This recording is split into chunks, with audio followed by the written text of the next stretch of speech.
I think my definition of success will be when you reach an improbable goal that you've set yourself with enough energy left to set and develop the new goals that will have become inevitable from the process that you've just finished. I think the big issue with challenges is that you have to always take a step back and refocus on what your goal would be so that you can use the challenge as a directive, meaning that it will help you to go towards what you aim to do. If it's a positive directive, you will use that. If it's a negative directive, it would obviously mean that you would change your direction to get to where you want to be. I think from both personal and business, probably one of the most craziest years I've seen, a very weird energy, to put it that way, and as such it led us to a situation where we had to answer challenges that was not always part of what we do. When we move towards a new year, the fact that we will have hopefully a more standard year that will have its normal flow, we'll probably end up having a lot more success there. But it's been a good year as well. I think you're always challenged to do better when you get a year like we've had just this time around.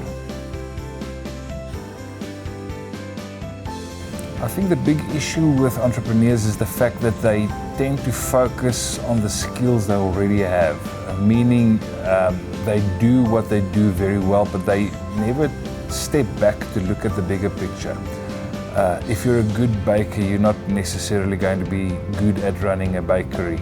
And I think that is probably the biggest challenge at this time, is to get your business structured so that it will run like a business and not only focus on the product that you're delivering. I think the best ideas come from combining the field that you're involved with sometimes wacky, out of way thought processes. It's when you often read something completely different and you apply that what you're doing, that you will really get to a much better outcome. I think inventiveness is really not inventive, but the sum of the parts that you're exposed to. Best way to recharge is to really defocus completely, get away from it all. Play something like golf where you just shot sort of once an hour or so, you know, when you really hit a good shot, or just get away from it all, where you can talk as little as possible. And really, I think you sum it up very well when you say that you need to get away from the FaceTime part of it.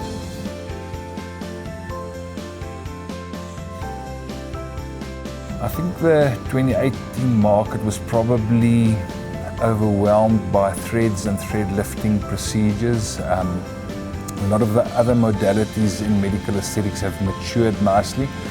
I think it's the one new thing that's really made a big change.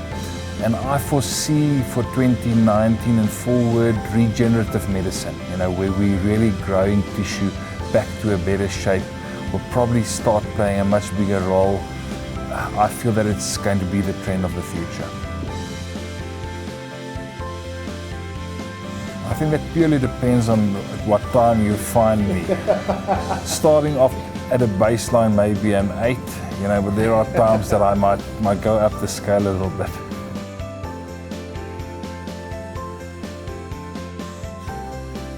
I believe that the biggest skill I have is to be able to see the end point with great detail.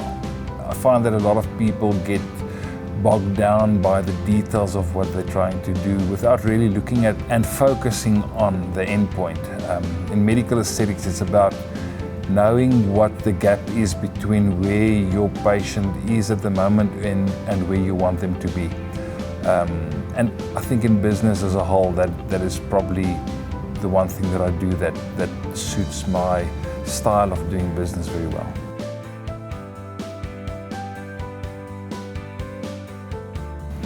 I think for me, motivating myself is pretty much the fact that I enjoy what I do.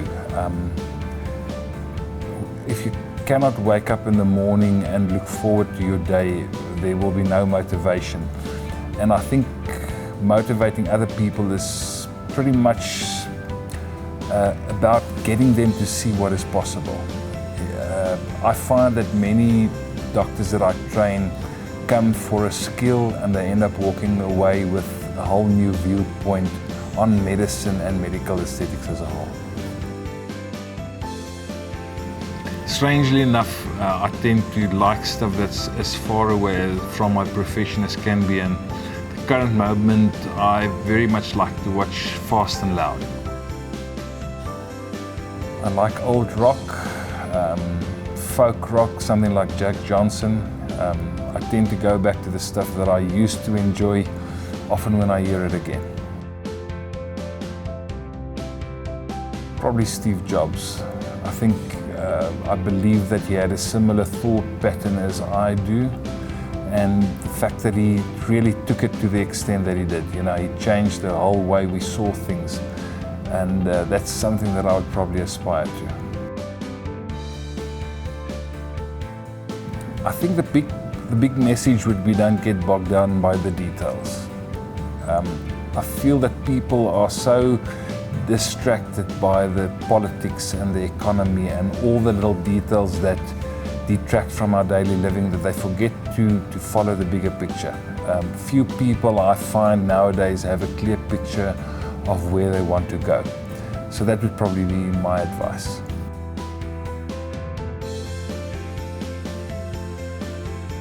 I think most importantly,